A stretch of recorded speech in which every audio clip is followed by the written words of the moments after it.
పనులు జరుగుతున్నాయి. సంవత్సరంన్నర తిరిగే లోపల ఇవాళ ఈ పనులను మనం పూర్తి చేసుకోవడానికి అవకాశం ఉంది.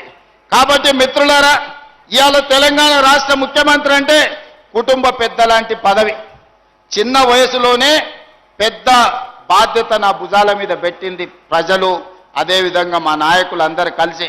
కాబట్టి ఆడ కూర్చున్న వాళ్ళని కానీ చాలా మందిని పేరు పేరున ఊరూర్లో 30-40 మందిని పేర్లతో పిలిచేటంత పరిచయాలు నాకున్నాయి. ఎప్పుడు మిమ్మల్ని కలవాలని, మీ మధ్యలో ఉండాలని ఎప్పటికప్పుడు నాకు ఆలోచన ఉంటుంది, కోరిక ఉంటుంది. కానీ రాష్ట్ర స్థాయి సమస్యల్ని పరిష్కరించి రాష్ట్రం నలుమూలలో తిరిగే ప్రయత్నంలో కొంత సమయం కొడంగల్కు వచ్చే దాంట్లో కొంచెం వెనక ముందు అవుతుంది.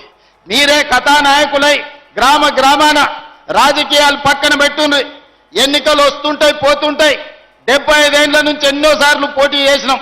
ఎన్నోసార్లు గుడెన్న గెలిచింది, లేకపోతే గడెన్న గెలిచింది.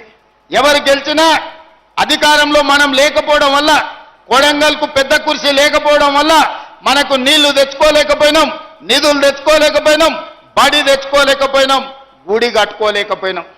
మరి ఇవాళ మీ ఆశీర్వాదంతో పెద్ద కుర్చీ కొడంగల్కు కదిలొచ్చింది. మరి ఈ 10 ఏళ్ళు మీరందరూ కలిసికట్టుగా ఉండాల్సిన అవసరం ఉంది. మళ్ళా 100 ఏళ్ళు రాజకీయం చేసుకుందాం.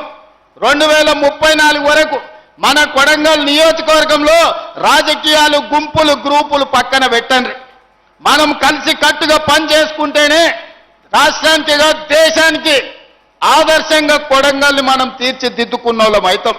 ఇవాళ దేశంలో ఒక నియోజకవర్గం ఎట్లా అభివృద్ధి జరగాలి అని అంటే కొడంగల్ పోయి చూసి రావాలి అని అనుకునేటట్టు ఉండాలి. దాన్నే మా కిషన్ నాయక్ ఉన్నాడు. సార్, మా ఊరికి కరెంటు లేదు, సబ్ స్టేషన్ ఇస్తే నీకు మంచిగా ఏంది యాటను కోసి దావత్ ఇస్తాను. మరి ఆయన ఒక సబ్ స్టేషన్ కోసం ఎక్కడెక్కడనో తిరిగి కన్నోళ్ళ కాళ్ళు పట్టుకొని ఆయన తెచ్చిన.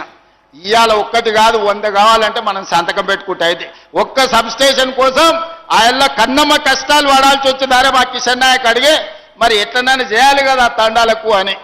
మరి ఆయన సబ్ స్టేషన్ తెచ్చుకున్నాం. ఒక్కటి తెచ్చుకుంటే పెద్ద విజయం అన్నట్టు అనిపించింది. ఇవాళ 400 kV సబ్ స్టేషన్నే పరిగికి తెచ్చుకున్నాం. ఇవాళ పెద్ద ఇండస్ట్రియల్ పార్క్ 2000-3000 ఎకరాలల్లా పెద్ద పెద్ద పరిశ్రమలు దేనికే ఇవాళ మనము లగచర్ల దగ్గర మనం పెద్ద పరిశ్రమలే కట్టుకుంటున్నాం. డైరెక్ట్ కోస్గి నుంచి ఇంటర్నేషనల్ ఎయిర్పోర్ట్ వరకు 300 ఫీట్ల రోడ్డు ముంబై పూనా ఎట్లుంటుందో అంత గొప్ప రోడ్డు ఇవాళ మనం తెచ్చుకుంటున్నాము. ఇవాళ కొడంగల్ చౌరస్తా ఆ ఎల్ల ఎట్లుండే ఇవాళ ఎట్లా తయారవుతుంది. ఆ ఎల్ల ఈ గుడికాడికి వస్తే ఎన్ని సందులు, ఎన్ని గొంతులు, ఎన్ని గుంతలు ఎట్లుండేనో మీరందరూ చూసారు. ఇవాళ మనం కట్టుకోబోతున్న గుడి నమూనా ఆ పక్క